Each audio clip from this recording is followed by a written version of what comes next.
I'm Maria Dalton, about to turn 27 this year, and I've been happily married for 5 years. My son, Martin, just celebrated his fourth birthday.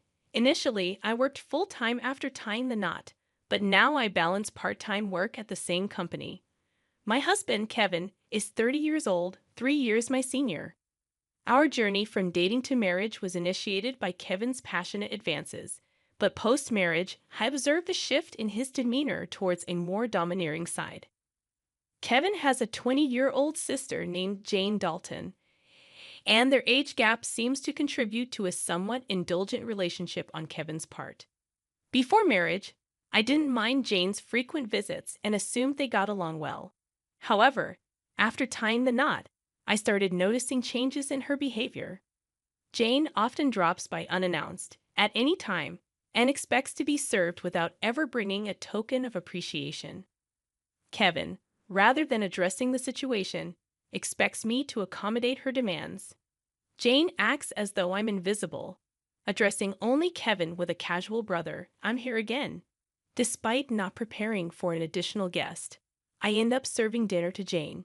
Kevin, instead of understanding, blames me aloud, insisting I should have been more considerate. Despite Jane's verbal apologies, it's evident she relishes Kevin's preferential treatment.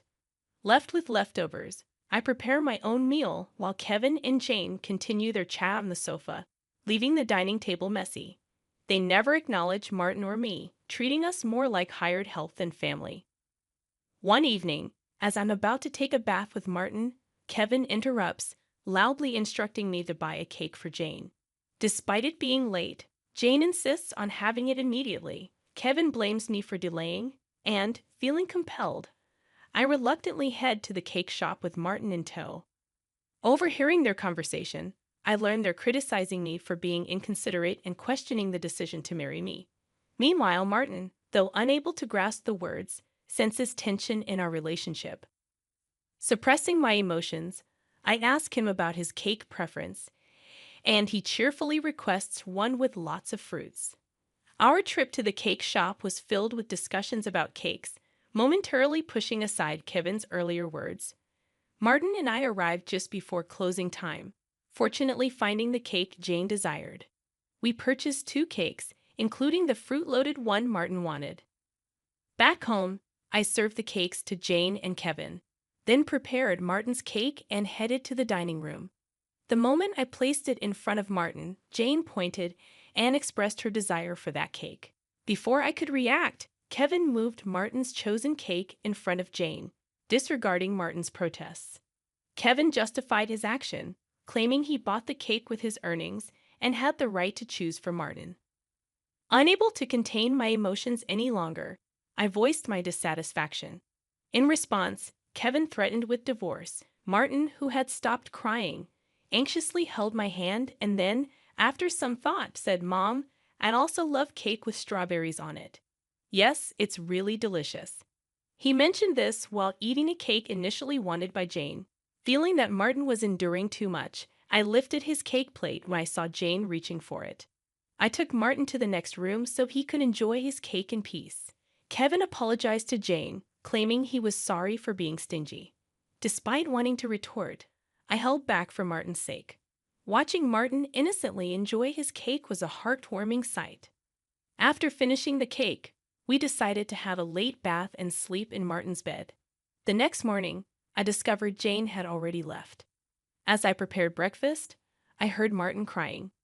Shockingly, his piggy bank, a gift from my father, was broken, and the saved money was gone.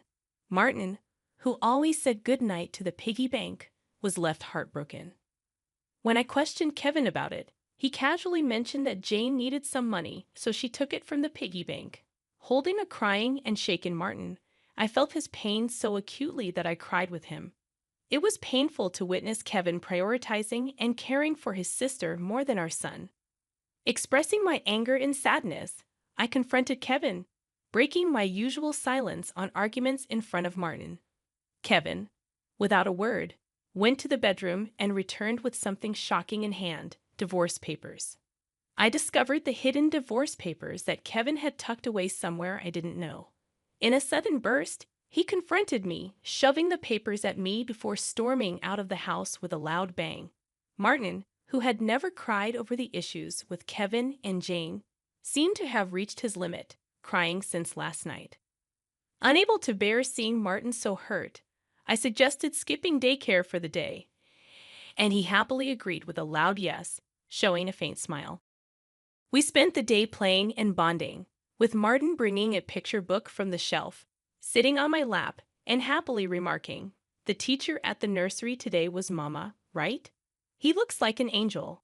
His little heart seemed filled with patience, and I decided to make the day special by taking a day off from work. Despite causing potential trouble at my workplace, they kindly understood the situation and granted me a day off. In the morning, we visited the park, played hide and seek, and had fun in the sandbox and on the slide. When we returned home for lunch, Martin appeared sleepy, usually napping by himself. But today he fell asleep on my lap like when he was a baby. Though I initially thought of doing household chores during his nap, I decided that today was special. Instead, I allowed myself to be healed by his peaceful sleeping face and gentle breathing. However, my serene moment was abruptly interrupted by a noise from the entrance, indicating the front door had opened. As it wasn't Kevin's usual time to come home, I became suspicious and quickly hid in the bedroom closet, clutching Martin. A voice echoed through the house, and to my surprise, it was Jane. Trembling with fear, I listened as she searched for something, expressing frustration over not finding it. Jane then made a phone call, mentioning Kevin and discussing their unsuccessful search. After hearing her lock the front door and leave, I put Martin to bed and contemplated the strange events. I couldn't comprehend why Jane had entered the house and what they were looking for. Suddenly, Kevin seemed like a stranger, and I felt a mix of disgust and fear towards him. Swiftly packing essentials for Martin and myself, we headed to the station and took a train to my parents' house. Fortunately, their home was nearby, just 2 stations away. Although I hadn't contacted them beforehand, my parents sensed something from my expression and welcomed us without asking questions. I shared the entire ordeal with them, including my fear of staying at our house due to Kevin and Jane's actions. Upon hearing my mother's suggestion that Jane might have been looking for my belongings, possibly cash cards, I recalled my past experience as a successful CEO in the handmade goods industry. I had entrusted the company to friends when I decided to prioritize raising my child after getting married. Although I still worked part-time and communicated with the company from home, Kevin was unaware that I was still the CEO. I discovered the hidden divorce papers that Kevin had tucked away, suspecting that he thought I had a decent amount of savings. While I've mentioned to him that I still receive some assistance from the company, I've deliberately kept the details about being the CEO and my savings private. This secrecy stems from realizing early in our marriage that Kevin struggles with managing money and tends to spend everything he earns. Kevin, at first, provided only $200 a month for food expenses and even suggested I quit my job to become a full-time housewife.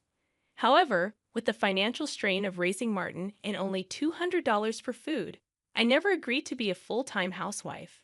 Eventually, he reluctantly allowed me to work part-time, and to ensure I wouldn't consider divorce, he had me sign a post-marital property waiver through a lawyer.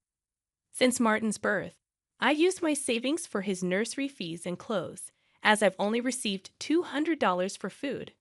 I've never asked Kevin for additional funds beyond the food budget, leading him to believe I have savings. Considering Jane's apparent need for money and Kevin's perception of my financial situation, they might be searching for my cash cards. I have a separate savings account dedicated to Martin, with a portion of my salary directly deposited into it each month. Despite their search, they won't find the cash cards, as I always carry my valuables. However, there's still an unsettling issue. Jane might be entering our house even when we're not there, and Kevin may be allowing it. Following my father's advice, I decided to store my valuables, including the cash cards, in my parents' safe. As I pondered their need for money, Martin approached my father, crying over his broken piggy bank and the shattered promise of saving up. My father, angered by Martin's story, vowed to call Kevin. My mother suggested finding out their purpose calmly, as Kevin's mention of divorce might shift blame to us, making the divorce more favorable for him. To ascertain their purpose, I decided to record their conversation, consulting a lawyer who was a friend of my father's. Returning home, I began cooking dinner, keeping my phone screen down to record secretly. Kevin arrived home, surprising me by immediately asking about my cash cards. When I questioned him, he gave vague answers, attempting to deceive me. When I remained silent, Kevin grew agitated and demanded all my part-time money for his sister. Refusing, I explained it was from Martin's savings. In response, he angrily pushed the signed divorce papers toward me, declaring that I was living off his money and didn't need to save for Martin. He even uttered words implying he valued Jane more than our son. Hearing this, I stopped preparing the meal, put the divorce papers in my bag, took Martin's hand, and headed for the door. Kevin, in a loud voice, declared his serious intent for divorce, instructing me never to come back. I responded by stating I wouldn't return to a house where a stranger could come and go freely. After leaving, I received numerous messages and calls from Kevin, which I ignored. Turning off my phone, I sought refuge at my parents' house, sharing the recording and divorce papers with them. Although I confessed to having no love or affection for Kevin, I expressed concern for Martin. My parents advised me to do as I pleased, acknowledging the potential emotional impact on Martin if a divorce were to occur. While grappling with the decision to divorce Kevin, Martin expressed his hunger. My mother, seeing my distress, kindly made him hamburgers, his favorite dish. Overwhelmed with emotions, tears welled up in my eyes as my mother told Martin with a warm smile that she prepared the hamburgers so that he and I could visit whenever we wanted. Taking a bite, Martin exclaimed with joy, praising Grandma's hamburgers and expressing a desire to eat them every day. I responded, saying it's because the hamburger contains the love I have for him, and he, in a touching gesture, took a big bite and offered it to me. Moved by Martin's kindness, my tears couldn't be held back, and even though I tried to stop them, they persisted. My father, noticing Martin's concern, reassured him that my tears were of happiness, not sadness. Hearing this, Martin, in a moment of understanding, hugged me, and my father's eyes turned bright red. Realizing the blessing of being with family, I remarked to Martin that family is precious. Surprised, he questioned if Dad had mentioned that only Jane was family. My father gently confirmed it, but then asked Martin if he wanted to live with them as family. With a laugh, Martin happily agreed, making everyone smile naturally. Despite contemplating divorce, the meal felt so happy that I finally decided to part ways with Kevin. I planned to inform Martin about it, and even though discussing it weighed heavily on my heart, Martin seemed to grasp the situation. Happily, he expressed the desire to live as a family, embracing the pet dog and calling him his younger brother despite the dog being older.